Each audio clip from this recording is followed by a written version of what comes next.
Hello साथियों, आप सभी का एक और नई क्लास में स्वागत है। तो साथियों, आज इस क्लास में हम देखेंगे कि जो क्लास 12 ज्योग्राफी है उसका अध्याय दूसरा विश्व जनसंख्या वितरण, घनत्व और वृद्धि। इसमें हम जो महत्वपूर्ण प्रश्न होते हैं, अन्य महत्वपूर्ण प्रश्न हैं ऑल ऑब्जेक्टिव क्वेश्चन, यानी कि जो आपके बहुविकल्पी प्रश्न होते हैं अब सदैव वो क्वेश्चन देखेंगे साथियों। शुरू करने से पहले छोटी सी क्रिस्टी साथियों कि एग्जाम स्टडी चैनल को सब्सक्राइब करें ताकि सभी क्लास आप तक पहुँचे और किसी भी क्लास से वंचित ना रहे साथियों। एक एक दिन हम रोजाना देख लेंगे। इसमें ओनली पर 8 अध्याय बचेंगे, दो अध्याय को हटा दिया गया है साथियों। तीसरा और 10वां अध्याय को हटा दिया गया है। 8 अध्याय देखेंगे साथियों, बिल्कुल बारीकी से शुरू करते हैं क्लास। ओके साथियों, तो देखो साथियों, इसका पहला क्वेश्चन है कि निम्नलिखित में से किसी देश की जनसंख्या बढ़ने के बदले घटती जा रही है। ऐसा कौन सा देश है साथियों जिसकी संख्या बढ़ने की बजाय घटती जा रही है? तो इसमें हो जाएगा दक्षिण कोरिया। एक दक्षिण कोरिया ऐसे देश है साथियों जहाँ पर जनसंख्या बढ़ती नहीं है और घटती जा रही है। छोटी छोटी बातें, इनको आपको ध्यान में रखना है। दूसरा क्वेश्चन है कि निम्नलिखित में से किस देश की जनसंख्या सबसे अधिक है? ऐसा कौन सा देश है जिसकी जनसंख्या सबसे अधिक है साथियों? तो वर्तमान में भारत की। किसकी है? भारत की। लेकिन जनगणना के अनुसार चीन की है। किसके अनुसार? जनगणना के अनुसार। क्योंकि जनगणना हो जाती 21 में तो हमारे भारत देश फर्स्ट नंबर पर आ जाता, लेकिन कोरोना की वजह से, किसकी वजह से? कोरोना काल की वजह से जनगणना नहीं हुई, इसलिए अब 31 में होगी। कब? 2031 में, इसलिए फर्स्ट पर आ जाएगा। भारत बच्चों को जन्माने उत्पन्न करने में सबसे नंबर पे आ गए हैं साथियों, जनांग में। क्लियर हुआ? तीसरा क्वेश्चन है कि निम्नलिखित में से किस एक महाद्वीप में जनसंख्या वृद्धि अधिक है? ऐसा कौन सा महाद्वीप है जिसमें जनसंख्या वृद्धि सबसे अधिक हो चुकी है? तो वो हो चुका है अफ्रीका देश। कौन सा? अफ्रीका एक ऐसा महाद्वीप है साथियों जिसमें सबसे अधिक जनसंख्या हो चुकी है वर्तमान में। क्लियर है साथियों? इन छोटी छोटी बातों को आपको ध्यान में रखना है। चौथा क्वेश्चन है कि जनांकीय संक्रमण सिद्धांत किसने दिया था? तो जनांकीय संक्रमण होता है वो किसने दिया था? तो सभी को पता है कि ये डी, यानी कि इनमें से किसी ने भी नहीं दिया था साथियों।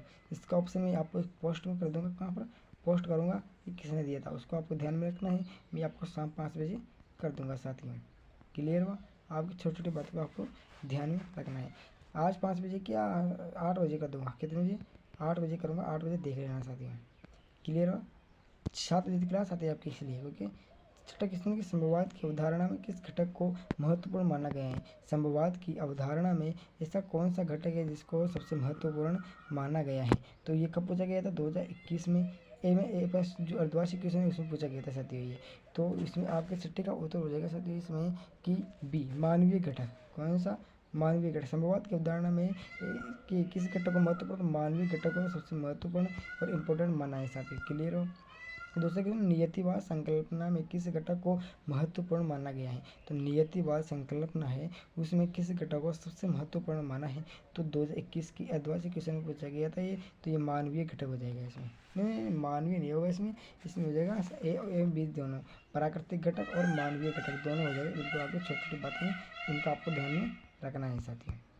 क्लियर? अब 8वां क्वेश्चन देखेंगे साथियों। कहाँ पर गया? ये रहा। 8वां क्वेश्चन है कि निम्नलिखित में से कौन सा एक मानव भूगोल से संबंधित नहीं है?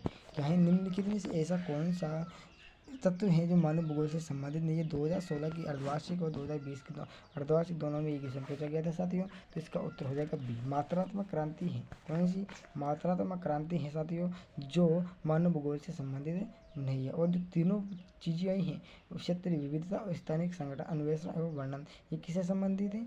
इससे संबंधित। मेरे लगता है ये पार्ट एक ही आगे चुके हैं। नवा क्वेश्चन, नवनिश्चयवाद के प्रवर्तक कौन थे? तो 2013 है और 2015 है और 2016 है, 2018 है, यानी कि 4 एग्जाम में ये क्वेश्चन पूछा गया है। तो निश्चयवाद के प्रवर्तक यानी कि उसको उत्पन्न करने वाले कौन थे? तो इसका नाम हो जाएगा टेलर। क्या नाम हो जाएगा? Taylor, Griffith Taylor. क्या नाम हो जाएगा? आप समझे नहीं तो इस प्रकार समझते हैं, ग्रिफिथ टेलर हो जाएगा। क्लियर हुआ? देखेंगे 10वां क्वेश्चन। 10वां क्वेश्चन है किसने कहा मानव प्रकृति का दास है? क्या है? किसने कहा था कि मानव प्रकृति का दास है? तो सभी को पता है कि साथियों ये कहा था एलन सी सैम्पल ने। किसने? एलन सी सैम्पल ने ये कहा था कि मानव है जो प्रकृति का दास है, प्रकृति के लिए अपना कार्य करता है। 11वां क्वेश्चन कि प्रकृति के जनक कौन है? सभी को पता है कि भूगोल के जनक है इरेटोस्थनीज। कौन है? ई गलत हो गया, इरेटोस्थनीज हो गया। और जो यहाँ पर मानव भूगोल लग जाएगा उसका क्या हो जाएगा? वेटरेज, ग्रिफिथ टेलर हो जाएगा उसमें। क्लियर हुआ? आप छोटी छोटी बातें उनको आपको ध्यान में रखना है। 12 क्वेश्चन की भौगोलिक विचारधाराओं को कितने भागों में बांटा गया है? 3 भागों में बांटा गया है। कल क्वेश्चन आ चुका था, इसलिए कोई दिक्कत वाली बात नहीं है। मुझे लग रहा है कि ये क्वेश्चन अध्याय 1 के ही है, कोई बात नहीं है, देख लेंगे। 13 क्वेश्चन है, नवनिश्चयवाद का प्रतिपादन किसने किया था? तो नवनिश्चयवाद का प्रतिपादन साथियों सभी को पता है कि ये किया था साथियों CN की ग्रिफिथ टेलर ने। किसने किया था? ग्रिफिथ टेलर ने किया था। 14 क्वेश्चन है कि संसाधन भूगोल किस मानव भूगोल के क्षेत्र के अंतर्गत आता है? क्या जो संसाधन भूगोल है वो किस मानव भूगोल के क्षेत्र के अंतर्गत आता है? तो सभी को पता है कि ये आर्थिक भूगोल में आता है। किसमें? आर्थिक भूगोल में संसाधन भूगोल आता है। क्लियर हुआ? अगला 15 क्वेश्चन की चिकित्सा भूगोल किस मानव भूगोल के क्षेत्र में आता है? तो ये भी हमारे कौन सा क्वेश्चन है? 15वां नंबर क्वेश्चन है ना, तो ये भी हमारे सामाजिक भूगोल में है। कौन से? समाज के अंतर्गत आता है ये चिकित्सा भूगोल। 16 नवनिश्चयवाद से संबंधित कौन है? तो नवनिश्चयवाद से संबंधित सार जो हमारे पास ग्रिफिथ टेलर हो जाएगा। कौन? Griffith Taylor. आपको शॉर्ट में नाम बता दिए गए हैं यहाँ पर, इसलिए आप कंफ्यूज ना होना साथियों। 17 क्वेश्चन है, निम्नलिखित में से कौन विद्वान मानव भूगोल से संबंधित नहीं? क्या है? निम्नलिखित में से कौन विद्वान मानव भूगोल से संबंधित नहीं है? तो बिल्कुल छोटा सा आंसर हो जाएगा इसका डी, ब्रेडे। कौन सा? ब्रेड हो जाएगा यहाँ पर। कौन सा? ब्रेटे ड रसल हो जाएगा। कौन हो जाएगा? ऐसे बनना है इसको, ब्रेटे ब्रिटे ब्रिटे डरसल। कौन? ब्रिटे डरसल हो जाएगा। 18 क्वेश्चन है कि मानव भूगोल के जनक किसे कहते हैं? आ गया ना सब यहाँ पर कि मानव भूगोल है उसका जो जनक है वो कौन हो जाएगा साथियों? सभी को पता है कि रेटर हो जाएगा। रेटरेज होगा। कौन? रेटरेज। रेटरेज। ओके, इस छोटी छोटी बातें को ध्यान रखना है आपको। 19वां क्वेश्चन कि मानव भूगोल क्रियाशील मानव और अस्थायी पृथ्वी में परिवर्तनशील संबंधों का अध्ययन है। ये किसने किया था? तो सभी को पता है ये कहा था किसने? ये कहा था कुमासी सैंपल ने। किसने? कुमासी सैंपल ने ये कहा था। 20वां क्वेश्चन निम्नलिखित में से क्या है? निम्नलिखित में से कौन सा एक भौगोलिक सूचना का स्रोत नहीं है? क्या है? निम्नलिखित में से कौन सा भौगोलिक जो सूचना होता है उसका स्रोत नहीं है? तो साथ इसमें हो जाएगा आपके डी, प्राचीन महाकाव्य। कौन हो जाएगा? प्राचीन काव्य है जो भौगोलिक सूचना का एक नहीं है।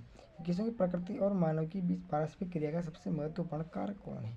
क्या है? प्रकृति और मानव के बीच पारस्परिक क्रिया का जो महत्वपूर्ण कारक होता है वो क्या हो जाएगा इसमें?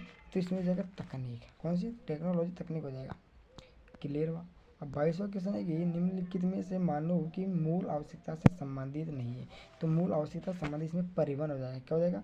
परिवहन हो जाएगा साथियों। 23वां क्वेश्चन है कि समकवाद अवधारणा से किस घटक को महत्वपूर्ण माना गया है? क्या है? समकवाद अवधारणा से किस घटक को महत्वपूर्ण माना गया है? तो इसमें हो जाएगा मेरे प्यारे साथियों 23वें में सी, दोनों हो जाएंगे। क्लियर? जो नीचे क्वेश्चन दिए गए हैं वो आपके मैंने कल बता दी थी। दोबारा क्वेश्चन आ चुके हैं। एक क्वेश्चन है इसमें कि ज्योग्राफी जनरलिस्ट के लेखक कौन है? क्या है? जियोग्राफिक के जनरलिस्ट के अध्यक्ष कौन है? तो इसमें हो जाएगा वारेनियर। कौन हो जाएगा? वारेनियर हो जाएगा। तो एक 26वां क्वेश्चन है, ये तो आपके ऊपर आ चुका है, कोई बात नहीं। ये पूरे हमने लगभग पूरे 23 क्वेश्चन देख लिए हैं साथियों। लगभग आपके मैंने कितने क्वेश्चन देख लिए? 21 क्वेश्चन देख लिए। क्लियर? आप छोटी छोटी बातें इनको आपको ध्यान में रखना है। कल दूसरा अध्याय देखेंगे, ये दूसरा अध्याय नहीं था साथियों। क्लियर हुआ? वीडियो को लास्ट तक जरूर देखा करो साथियों। क्लियर? जय हिंद, जय भारत।